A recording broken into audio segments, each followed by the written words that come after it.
Father Andrew Infanger. I'm from the Archdiocese of Milwaukee, and I'm the Associate Pastor at St. Francis Cabrini and St. Mary's parishes in West Bend, Wisconsin. Hi, my name is Father Peter Infanger. I'm Andrew's father and a new father. I am from St. Michael's in Wheaton, and I'll be serving the people of God at St. Walter's in Roselle. And a little bit about my own journey to the priesthood. I started maybe more officially discerning the priesthood in the seminary after I had been living in Wisconsin for about 2 years. I grew up in St. Louis, Missouri. My father and mother raised me in the suburbs of St. Louis, but I moved to Wisconsin. And the short story of it was I had always looked up to priests, I suppose, but I had never really wanted to be one myself. And after having spent a year living with one and working at a parish, God sort of moves into your heart a little bit and calls you. And so I made the jump to go into the seminary. And that's kind of the minute version. I could go on a lot longer, but yeah. So my story is a little bit longer. You have a minute though. I have a minute, okay. You have 45 seconds. Okay.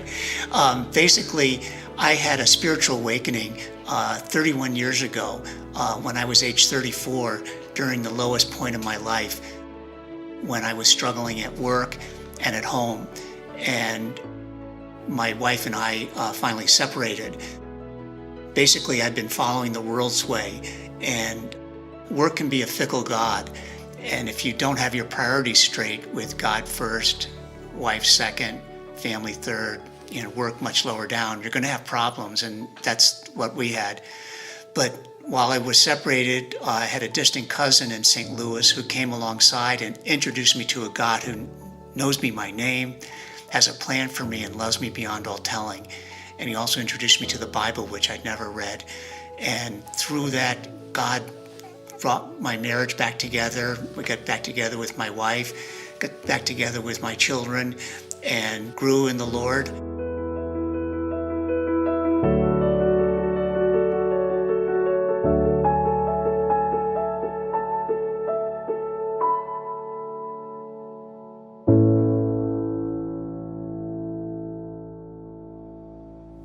I do know this, that after my spiritual awakening, I was proselytizing my wife.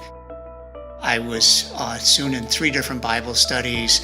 I wanted to quit my job and do some kind of full-time helping ministry. And my wife said, "Gosh, you've gone off the deep end." And so I think in some ways, my new path was formed at that time. But my wife was a stay-at-home mom and didn't want me to quit my job. And so I agreed to do marketing for another 28 years, almost 3 decades, until I was 62, and then could retire early and then do helping ministry full-time. So, and I think that's part of what it means to be married, is that you've got to lay down your will. And that's part of what it means to be a Christian, is to lay down your will. And that's what Jesus asked me to do for 28 years. And so I did all of my helping ministry and my Bible studies and my confirmation catechist, etc. I did all those things on the side.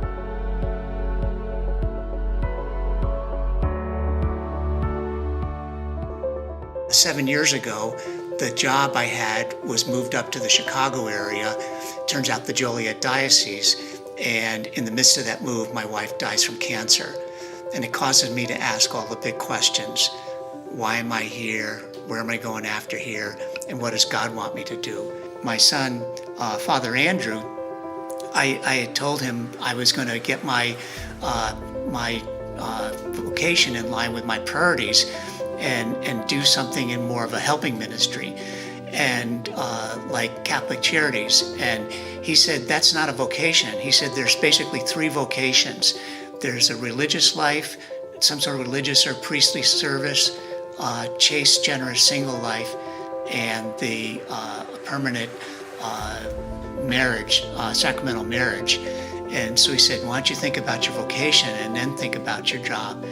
And starting to think about the priesthood as one possible vocation, and then entered seminary.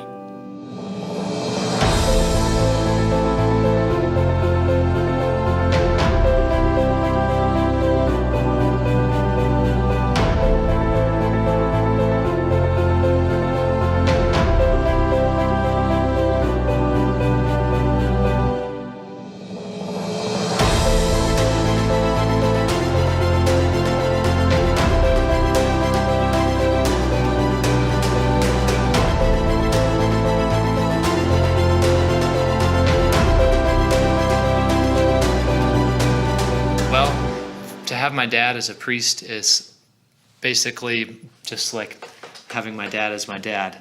It's not too different than before, which I suppose might not be the answer people expect, but it's just, in my mind, he's just my dad, and I'm glad that you're a priest. No offense or anything, Dad, I don't see you as Reverend Father Peter. I just think of you as Dad. There have been times where we've been able to share stories and kind of help each other. But I think Andrew's right that from the outside, it's more unusual because the church stopped having priests and children around the year 1000 already. I'm hoping that my life experience of being married for 34 years and having children will help me minister to families in the parish. And I know that God uses everything that we do to help further his kingdom. And so I'm grateful for everything that's happened. I'm grateful for my family and my late wife and all. So I'm looking forward to helping out and being a part of the plan of furthering the kingdom.